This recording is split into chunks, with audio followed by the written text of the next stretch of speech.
And Louise, in your book, The Fat Flush Plan, you talk about these hidden factors in weight gain. If there's a lot of obvious factors, but what are some of the hidden factors? What should we be looking for?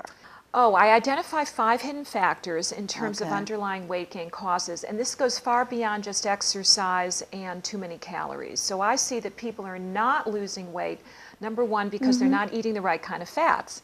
And it takes fat to burn fat. I mean, we know, for example, that GLA, gamma-linolenic acid, in the amounts of 360 milligrams a day and up, have the ability to trigger the burning of a particularly metabolically underactive fat known as brown fat.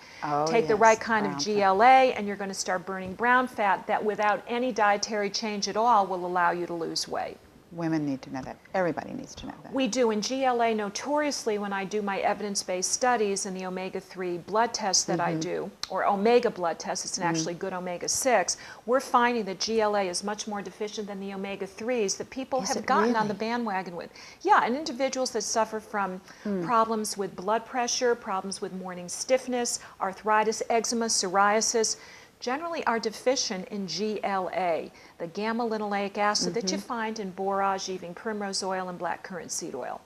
So that'd be the number one factor. You're not eating the right kind of fats to burn fat.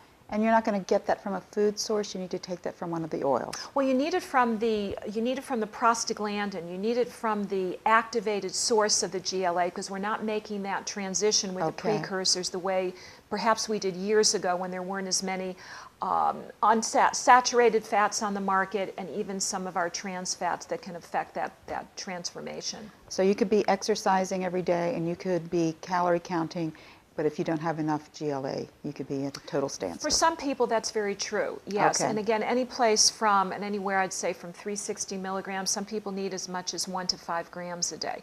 It's terrific for the skin. You can use it topically to get rid of rosacea, redness, and irritation, as well as dryness. And it's terrific, of course, as an internal moisturizer. And for those, again, that have morning stiffness, PMS, or even high blood pressure. So it's got lots of multitasking to do in your system. It sounds wonderful. Okay, so that's number one. That's number one. Number two, the other hidden weight gain factor, a tired and toxic liver. When your liver is overloaded with toxins, those toxins get thrown into the bile. Bile also has a secondary job, and that is to emulsify fats into these little particles that your body can then absorb and utilize properly. When the bile is too viscous or too thick, it can't metabolize fats properly, and you start storing those fats anywhere into this little roll right around your tummy, you know, to your hips or any other areas as well. And that fat is toxic. Well, it can be toxic because it's going to do harm to the organs itself. It's going to make you much more susceptible to metabolic syndrome.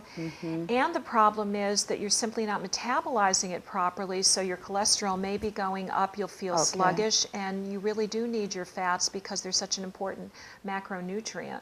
You need to detoxify your liver, You need to support it. You know, I talk about detoxifying the liver. The liver knows how to detoxify unless it's on overload or unless we're not feeding it enough of its antioxidants. One of the easiest things you can do to really thin the bile and help your liver, believe it or not, is every day in the morning taking perhaps the juice of half a lemon, squeeze it in hot water, and you've got a wonderful bile thinner, liver toner, and kidney asset. It's like a kidney support system. That will start peristaltic activity from in your body, and it will also start to flush the system and get the liver toned up and really humming nicely along. It does 400 wonderful jobs in your system. You really got to keep it going strong. And when it's on overload with all the plastics in the environment, the pesticides, the meds, the over-the-counter meds and the prescription meds, sometimes it doesn't have enough of those nutrients needed in its detox pathways. The lemon really helps a great deal, as well as that cran water that I'm speaking about. Yeah, it has a lot of very important bioflavonoids that can open up the two pathways of the liver, 2 detox pathways of the liver. So the lemon and the cranberry. That's what we love, and a little turmeric that you can throw on your foods. Turmeric, You got it. Great. Number 3, is that what we're on? We're on number 3. Yes. Yeah, and I'd say stress. Stress, yeah. And we know that because it is a precursor to cortisol, which is a stress-based hormone. And we hear this a lot.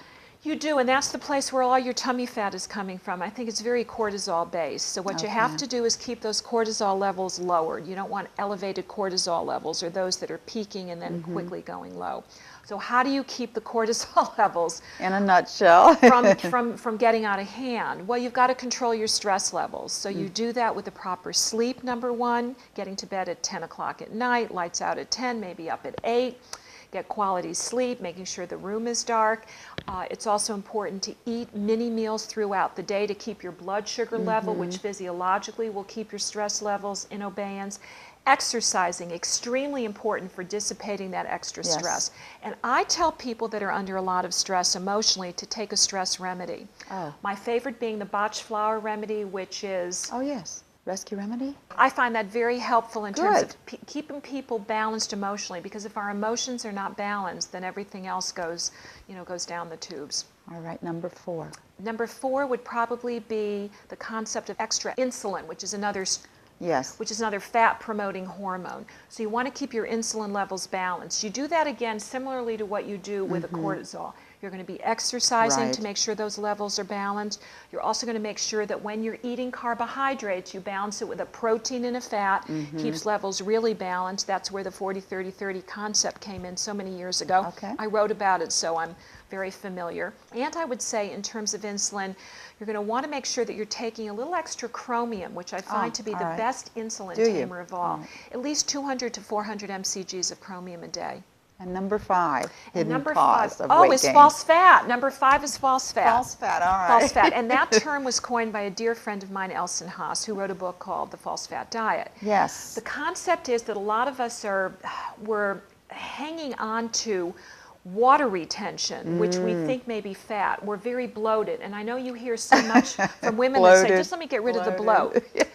And it's because of hidden food sensitivities. They're eating too much wheat, dairy, corn, usually yeast and sugar. Or they're taking hormones. They're taking artificial hormones, that are affecting their progesterone and their estrogen balance. Progesterone being a natural diuretic, estrogen being a water-based hormone that will actually carry a lot of water and make your system retain it, as well as salt. And we've got a problem if you're not eating enough protein. If you're not eating enough protein, which has a diuretic quality in and of itself, you're going to be holding on to too much fluid. And then last but not least, dare I forget, a lot of over-the-counter medications, as well as some of the prescription meds, notoriously tranquilizers, which people can take, and they can add as much, Raina, you won't believe this, 30 pounds of water weight. And it's water weight. And people, when they take antidepressants, that's one of the things that they just bloat up, They bloat up. They complain about this. So the question is, then what do? Well, you do the fat flush plan, of course, which is my answer to just about all of these, maladies. But I think more importantly, you've got to make sure that your metabolism is revved up and kicked up a notch with extra amounts of protein that will rev metabolism by 20%. And I would suggest that it might be important to also check the thyroid, because we see a lot of hypothyroidism. Thyroid seems to do a meltdown as we get older, and I do believe it's impacted by lots of meds. Okay, very good. So there's a lot that you can do both practically and on the medical front. Thank you for those 5. You're welcome.